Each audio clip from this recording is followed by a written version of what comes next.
안녕하세요. 위엔나입니다. 그동안 시청해주신 분께 감사드립니다. 오늘 방송은 마지막 영상입니다.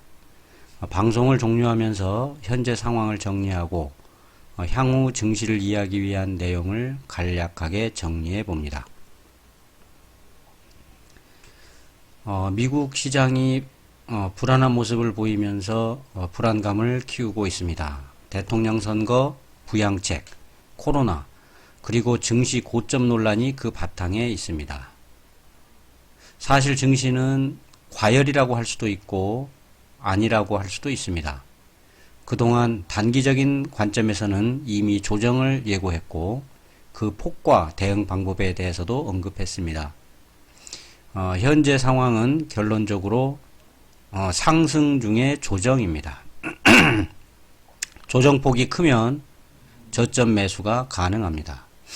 몇 개월간 불안한 요인들이 심리적인 부담을 키우겠지만 적어도 현재 지수에서 10에서 15%는 상승할 것으로 봅니다.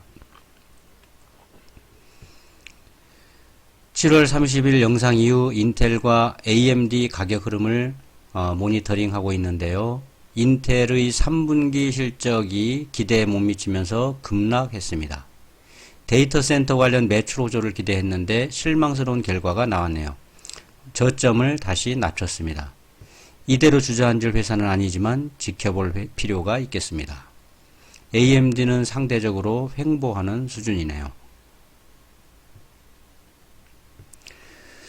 우리나라 증시는 보시다시피 박스권에서 등락을 거듭하고 있습니다. 여기서 이탈된다면 문제가 될 수 있는데 그렇다고 현 시점에서 하방 포지션을 잡을 여건은 아니라고 봅니다. 지수 ETF라면 저점 매수 구간입니다. 미국과 마찬가지로 상승 추세 진행 중입니다. 달러 흐름 살펴보겠습니다. 27일 오늘 원달러 환율은 1127원으로 마감했습니다. 달러 약세가 계속되고 있습니다. 기준값으로 보고 있는 93.5에서 다시 하락하고 있습니다.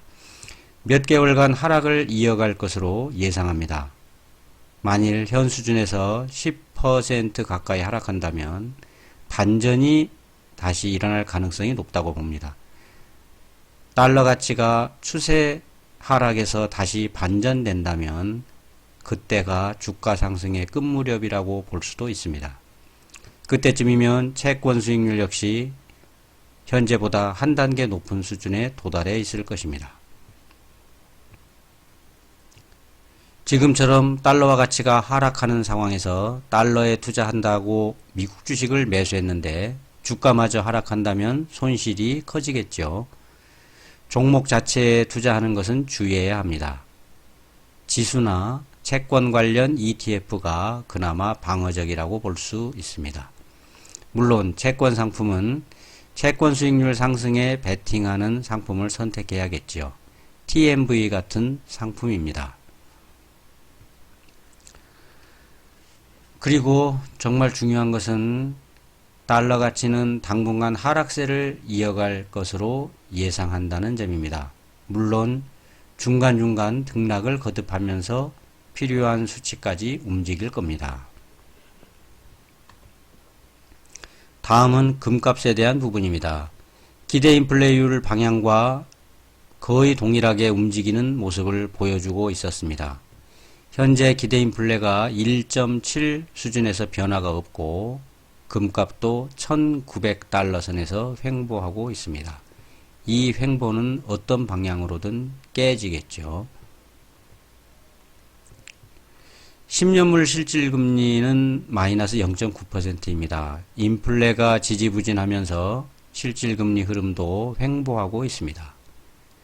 거품 논쟁이 표면화되지 않는 이유도 이런 상황 때문입니다.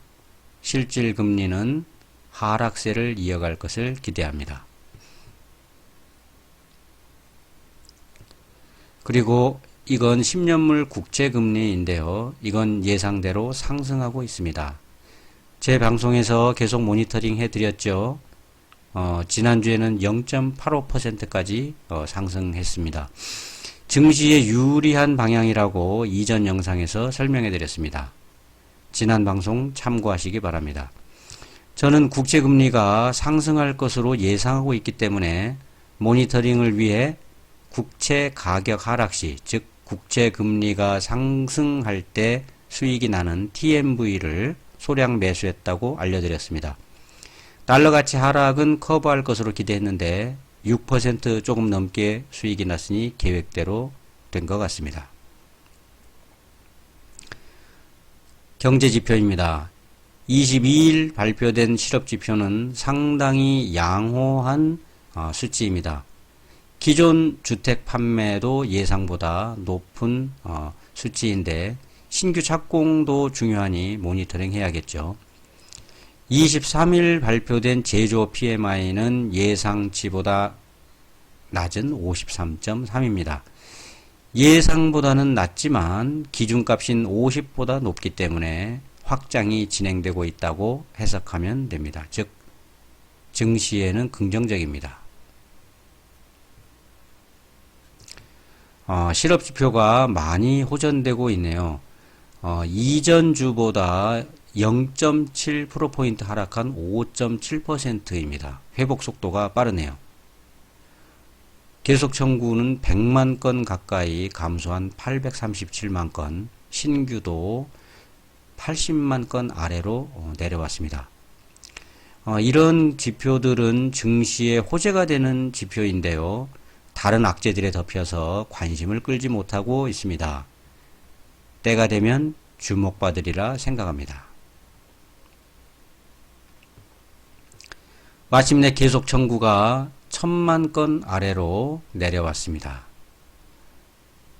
이전 주 수정치가 940만 건이었고 예상치가 950만 건이었는데요. 830만 건으로 발표됐습니다. 경기 회복이 생각보다 양호한 추세입니다. 신규 실업수당 청구 건수는 10월 17일까지 집계분입니다.